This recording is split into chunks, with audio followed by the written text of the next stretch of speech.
La première question qu'on a retenue pour cette deuxième partie, c'est qui est votre clientèle cible? Voilà. C'est Monsieur Marc. Marc qui demande qui est notre clientèle cible à la société IT Consulting Group. Donc, notre clientèle cible, on a quand même une large gamme de clients parce que, comme vous le savez, on a beaucoup de services. On a l'import-export, on a la traduction multilingue certifiée, on a voilà, l'accompagnement pour les visas, on a les projets d'investissement, et puis on a le graphisme et puis le web design. Donc, ça veut dire que toute personne qui se retrouve dans ce besoin-là est automatiquement notre client. Maintenant, quand on se base beaucoup plus sur le commerce international, l'import-export, ceux qui viennent en Chine pour avoir des coopérations avec des usines, c'est-à-dire ont des projets en Afrique. Par exemple, la dernière fois, on a travaillé sur un projet avec un client de Côte d'Ivoire. Donc, c'est des besoins spécifiques, je sais pas, en machine, en voiture, en camion, tout ça là.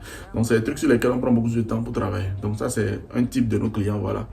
Et puis le second, c'est vraiment les commerçants, ceux qui font des commandes en gros depuis la Chine. Donc il y a des gens qui ont des domaines spécifiques, je dis n'importe quoi, c'était vendre que des chaussures, c'était vendre que des habits, c'était vendre que des portables, c'était vendre que des sacs. Donc ce genre de clients aussi, on les accompagne. Et puis enfin, la grande majorité, c'est ceux qui voilà, ont juste des besoins personnels, c'est-à-dire, je sais pas, vous avez trouvé un produit en ligne très intéressant, mais qui n'est pas disponible dans votre pays. Donc vous pouvez le commander depuis la Chine. Donc pour ça, il y a Elikea, la plateforme, comme vous le savez, vous pouvez aller commander directement sur Elikea. Et puis voilà, vous serez livré en temps et en heure. Maintenant, si le produit que vous cherchez n'est pas disponible sur Elikea, vous contactez le secrétariat, voilà, sur le numéro WhatsApp qui s'affiche, et puis c'est bon. Donc voilà, je pense que M. Marc est satisfait pour la réponse.